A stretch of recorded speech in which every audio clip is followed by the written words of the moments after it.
ജനപ്രതിനിധികൾക്കും വൈദികർക്കുമെതിരെ വനം വകുപ്പ് എടുത്തിട്ടുള്ള കള്ളക്കേസ് നടപടികൾ പിൻവലിക്കണമെന്ന് കോതമംഗലം രൂപതാ മെത്രാൻ മാർ ജോർജ് മടത്തിക്കണ്ടത്തിൽ കോതമംഗലം രൂപതയുടെ നേതൃത്വത്തിൽ സംഘടിപ്പിച്ച പ്രതിഷേധത്തിൽ സംസാരിക്കുകയായിരുന്നു അദ്ദേഹം. വനം വകുപ്പിന്റെ കള്ളക്കേസ് നടപടികൾ പിൻവലിച്ചില്ലെങ്കിൽ രാജപാതയിലൂടെ താൻ നടക്കുമെന്നും എന്തും നേരിടാൻ തയ്യാറായാണ് നിൽക്കുന്നതെന്നും രൂപതാ മെത്രാൻ Mar George Madathikandathil. Bishop Mar George പുന്നക്കോട്ടിലിനും ജനപ്രതിനിധികൾക്കും വൈദികർക്കും നാട്ടുകാർക്കുമെതിരെ വനം വകുപ്പെടുത്ത കള്ളക്കേസ് പിൻവലിക്കണമെന്നും രാജപാത എന്നറിയപ്പെടുന്ന പഴയ ആലുവ മൂന്നാർ റോഡ് ഗതാഗതത്തിന് തുറന്നു നൽകണമെന്നാവശ്യപ്പെട്ടുകൊണ്ടാണ് കോതമംഗലം രൂപതയുടെ നേതൃത്വത്തിൽ പന്തം കൊളുത്തി പ്രകടനവും സമ്മേളനവും നടത്തിയത്. കോതമംഗലം മുൻ രൂപതാധ്യക്ഷൻ മാർ ജോർജ് പുന്നക്കോട്ടിലിനും ജനപ്രതിനിധികൾക്കും നാട്ടുകാർക്കുമെതിരെ വനം വകുപ്പെടുത്തിയിരിക്കുന്ന കള്ളക്കേസ് പിൻവലിക്കുകയും നടപടികൾ അവസാനിപ്പിക്കുകയും ചെയ്തില്ലെങ്കിൽ രാജപാതയിലൂടെ താനും നടക്കുമെന്നും അതിന്റെ പേരിലുള്ള എന്തു നടപടിയെയും നേരിടാൻ തയ്യാറാണെന്നും കോതമംഗലം രൂപത മെത്രാൻ മാർ ജോർജ് മടത്തിക്കണ്ടത്തിൽ പ്രഖ്യാപിച്ചു. ചെറിയപള്ളി താഴത്തുനിന്ന് തുടങ്ങിയ പ്രകടനം ഗാന്ധി സ്ക്വയറിന് സമീപം സമാപിച്ചു. കോതമംഗലം രൂപതയുടെ വിവിധ പ്രദേശങ്ങളിൽ നിന്നായി വൈദികരും സന്യസ്തരും വിശ്വാസികളും ഉൾപ്പെടെയുള്ളവർ കത്തിച്ച പന്തങ്ങളും മുദ്രാവാക്യം വിളികളുമായി പ്രതിഷേധ പ്രകടനത്തിൽ അണിനിരന്നു. പ്രതിഷേധാഗ്നി കോതമംഗലം രൂപതാ മെത്രാൻ മാർ ജോർജ് മടത്തിക്കണ്ടത്തിൽ ഉദ്ഘാടനം ചെയ്തു. ജനങ്ങളുടെ ആവശ്യങ്ങൾ മനസ്സിലാക്കി അതിനനുസരിച്ച് നിയമം ഉണ്ടാക്കുവാനും ആ ജനങ്ങളുടെ ആവശ്യങ്ങൾ പരിഗണിച്ച് തന്നെ നിയമം പ്രാവർത്തികമാക്കുവാനുമുള്ള ഉത്തരവാദിത്വം ഗവൺമെന്റിനുണ്ട്. രാഷ്ട്രീയ പാർട്ടികളും ഇതിന് സഹകരിക്കേണ്ടിയിരിക്കുന്നു. അതുകൊണ്ട് ഇന്ന് ഇവിടെ ചെറിയ തോതിൽ ആരംഭിച്ചിരിക്കുന്ന ഈ പ്രക്ഷോഭം രാജപാത തുറന്നു തരുന്നതുവരെ തുടരുന്നതായിരിക്കും. ഞങ്ങളെല്ലാവരും കൂടെ ഉണ്ടാവും. ഈ ജനങ്ങള് കുറച്ചുപേരെ വന്നിട്ടുള്ളൂ.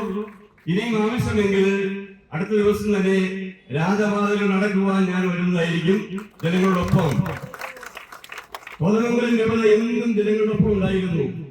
ഇടുക്കിയിലൊക്കെ വെള്ളപ്പൊക്കവും ഉരുൾപൊട്ടലും ഉണ്ടായ അവസരത്തിലെല്ലാം രൂപത കൂടെ ഉണ്ടായിരുന്നു, വൈദികർ കൂടെ ഉണ്ടായിരുന്നു, സിസ്റ്റേഴ്സ് കൂടെ ഉണ്ടായിരുന്നു, ജനങ്ങൾ കൂടെ ഉണ്ടായിരുന്നു. ഇനിയും ഈ ജനങ്ങൾ കൂടെ ഉണ്ടാകും.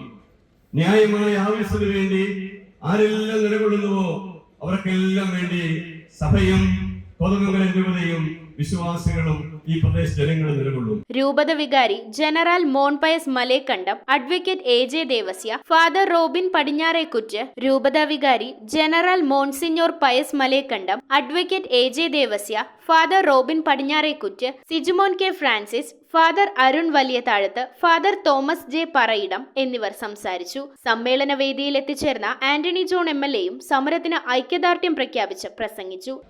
ഇതിനകത്ത് ഒരു വിഭാഗീയതയോ ഒരു വേർതിരിവോ ഉണ്ടായി മുന്നോട്ട് പോകാൻ കഴിയുകയില്ല.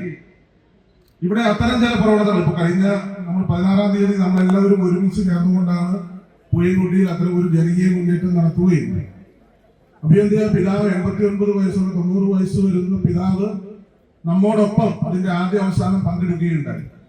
അപ്പൊ അതുകൊണ്ട് തന്നെ വലിയൊരു ജനകീയ മുന്നേറ്റമായി അത് മാറി എന്നുള്ള കാര്യത്തിൽ തർക്കമില്ല. അപ്പൊ ഈ ഒരു വിഷയത്തിനകത്ത് നമുക്ക് കൃത്യമായ തീരുമാനവും കൃത്യമായ നടപടികളുമാണ് വേണ്ടത്. പക്ഷെ പലപ്പോഴും ഞാൻ സൂചിപ്പിച്ചല്ലോ, ഞാൻ 9 വർഷക്കാലവും നിരവധി തവണ അത് വനം പൊതുമരാമത്ത് മന്ത്രിമാരടക്കം നിരവധി തവണ നമ്മൾ ഈ വിഷയങ്ങൾ ഉന്നയിക്കുമ്പോൾ പലപ്പോഴും പല ആൻസറുകൾ അല്ലെങ്കിൽ ഉത്തരങ്ങൾ കിട്ടുമ്പോൾ അതിനെല്ലാം വ്യത്യസ്തത നിറഞ്ഞ ആൻസറുകളാണ് പലപ്പോഴും ലഭിക്കുന്നത്. അതാണ് ഞാൻ തുടങ്ങിയപ്പോൾ സൂചിപ്പിച്ചത്. വനം വകുപ്പിലെ ചില ഉദ്യോഗസ്ഥർ ഇത് എങ്ങനെയും വനം വകുപ്പിന്റെ ഭാഗമാക്കാൻ കഴിയുമോ എന്നുള്ള നിലയിലുള്ള അതിനു വേണ്ടിയിട്ടുള്ള ഗവേഷണം നടത്തി അത്തരം കാര്യങ്ങൾ നിലപാട് സ്വീകരിച്ചുകൊണ്ട് മുന്നോട്ട് പോവുകയാണ്. News bureau, Kothamangalam. റിങ്ങുകൾ 1 ഗ്രാമിൽ തുടങ്ങുന്ന മാലകൾ, നെക്ലസുകൾ 9,000 രൂപ മുതൽ ഡയമണ്ട് നെക്ലസുകൾ 1 ലക്ഷം മുതൽ ആരംഭിക്കുന്ന വെഡിംഗ് സെറ്റുകൾ. കൂടാതെ നിങ്ങളുടെ പഴയ സ്വർണത്തിന് ഏറ്റവും ഉയർന്ന മൂല്യവും. Maharaja gold and diamonds,